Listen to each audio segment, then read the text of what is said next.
অনেক দিন আগের কথা। এক জঙ্গলে একটা খুব সুন্দর পাখি থাকতো। পাখিটার না একটা অদ্ভুত অভ্যাস ছিল। তার সঙ্গে সারাদিন যা যা ভালো আর খারাপ জিনিস হতো সেগুলো সে একটা পাথরের ওপর লিখত, আর সেই পাথরটা একটা ছোট ব্যাগে ভরে গলায় ঝুলিয়ে উড়ে বেড়াতো। এটা তার রোজকার অভ্যাস ছিল, আর এই জিনিসটায় তার প্রথম বেশ ভালো মজাও লাগতো। সে ভাবতো ভালো অনুভূতি আর খারাপ অনুভূতি দুটোই মনে রাখা খুব ভালো ব্যাপার। দুরকম অনুভূতির সাথে নিয়ে এগিয়ে চলা খুব দরকারিও বটে, ভবিষ্যতে কাজে লাগতে পারে। তো প্রথম তো পাখিটার এই জিনিসটা করতে বেশ ভালোই লাগতো। সে রোজ একটা করে ছোট পাথরে নিজের ভালো খারাপ সব লিখতো, আর সেই পাথরটা নিজের ব্যাগে ভরে সেটা নিয়ে সারাদিন উড়ে বেড়াতো। কিন্তু দিন যত এগোতে লাগলো তার ব্যাগে পাথরের পরিমাণ বাড়তে লাগলো, আর সাথে তা আস্তে আস্তে ভারীও হতে লাগলো। কিছুদিন পরেই সে আর আগের মতো অত সহজে উড়ে বেড়াতে পারছিল না।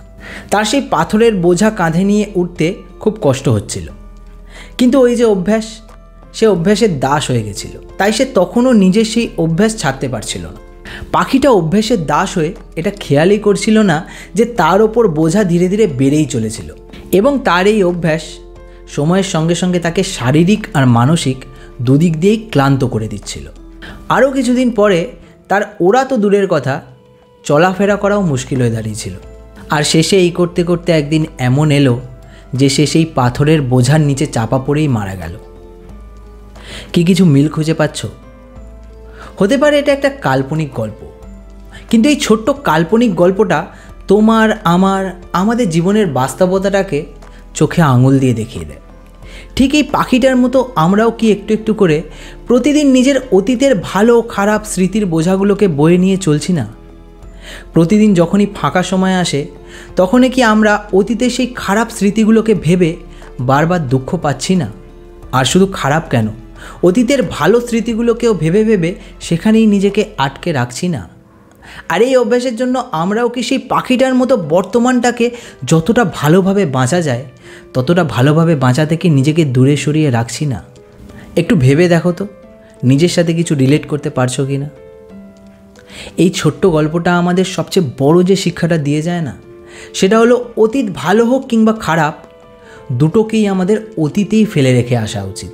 সেগুলোকে নিজের মনের মধ্যে জমিয়ে সেগুলোর ওজন বাড়তে দেওয়া আমাদের একদমই উচিত নয়। না হলে সেগুলো আমাদের বর্তমানটাকে এতটাই ভারী বানিয়ে দেবে যে আমরা বর্তমানের সুন্দর মুহূর্তগুলোকে মন খুলে বাঁচতেই পারবো না। তাই তোমারও যদি মনে হয় যে অতীতকে সাথে নিয়ে চলা, তাকে বারবার মনে করে কষ্ট পাওয়ার কারণে তোমার ডেইলি লাইফ বিঘ্নিত হচ্ছে, তুমি সামনের দিকে এগোতে পারছো না, তাহলে আজই নিজের কাঁধ থেকে অতীতের বোঝাকে নামিয়ে রেখে দাও। আজই অতীতের অন্ধকার কালো চশমাটা খুলে বর্তমানের পৃথিবীটাকে দেখো। তুমি দেখতে পাবে যে পৃথিবীটা কতটা সুন্দর, আর সেই সৌন্দর্য বোঝাহীনভাবে অনুভব করার মধ্যে কতটা শান্তি আর খুশি লুকিয়ে আছে। ভিডিওটা ভালো লেগে থাকলে এটা একটা লাইক ও শেয়ার করে দিও, আর কমেন্টে লিখে জানিও যে তুমি কোন টপিকে ভিডিও দেখতে চাও।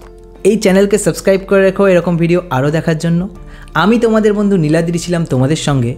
দেখা হচ্ছে খুব তাড়াতাড়ি আরও একটা নতুন ভিডিওতে। ততক্ষণ stay happy, stay healthy and stay in present.